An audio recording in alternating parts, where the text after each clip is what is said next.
So, Bruce, you're a blow-in. Yes, yeah. I'm an engineer by trade, and after I finished uni, I joined the Rural Water Corporation, worked in Cobram, around this area for a couple of years before we formed the business in 1990. But you like the look of this place? Yeah, I suppose as a young engineer in the 1980s, could just see the opportunity for technology. So I came into sort of quite an ancient public service with manually run systems, sure. Very little automation. Huge water wastage. Yeah.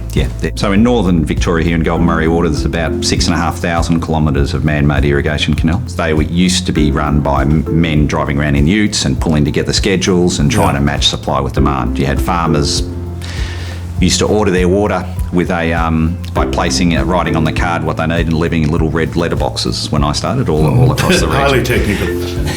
Now, you saw a different way and a better way. Yeah, definitely. Yeah. In Australia, which was always water starved and run things quite tight, the efficiencies were somewhere between 60 and 70% in a manually run system.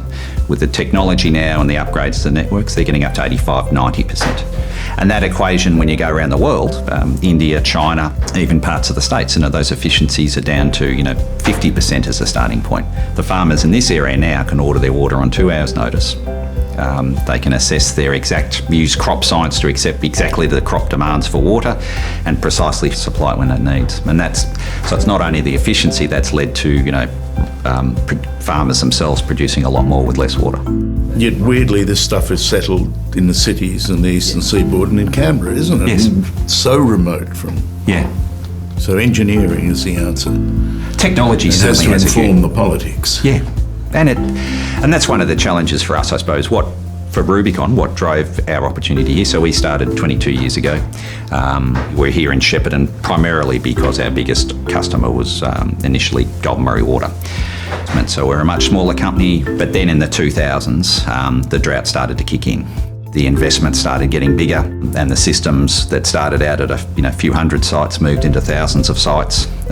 So out of really tough times came market leadership globally, because you're a global brand, aren't you? We are, and one of the pleasing things, we're here in Shepparton, we're building we've got all our manufacturing plants here, we're exporting to China, to India.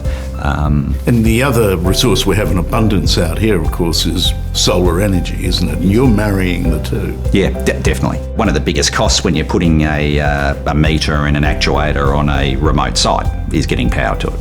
So a key part of our developments has always been utilising solar power, low voltage battery systems that can move and control this equipment without the need for power connection.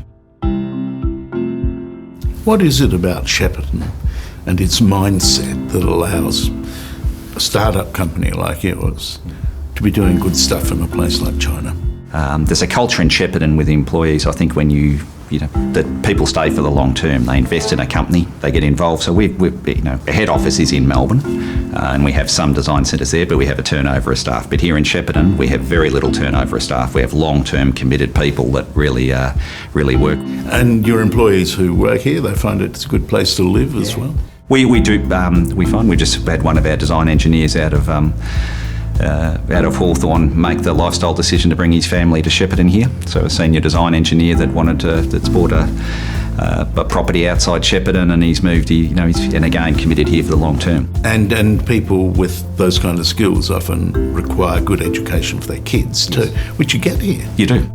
As we've grown this business internationally, we've had to pull people out of the guys that go and move to the States for a couple of years, but they're always pulled back to coming here. There's a passion to get back to this area. People love it, don't they? Yeah. It's extraordinary. Yeah. So when we actually looked at Shepparton, the support industries we need are local here, and rather than spending hours on bugger, I've stuffed up this bit of this bit's not right, we've got to take it back to the machine shop. When Shepparton here, you're 5 minutes away, and you've got that relationship with the people where they get involved in your business. They'll turn it around quickly. They get the businesses are a lot closer together. Tommy, you've achieved such efficiencies. I can't see how you can improve. It seems like your work here is finished. The benchmark's probably around 90%. Golden Murray water districts here are either at 90 or getting close to 90%. So you're doing yourself out of a job? Yeah, well, there's, as I say, Australia's only 1% of the world, and there's the rest of the world's back at 50 to 60. There's a huge opportunity to take the world. People who need to be fed. Yeah, and the the world is going to change. The world is not going to allow these old infrastructure to operate so inefficiently. 27% of our business last year was export, and we should get to the mid-30s this year.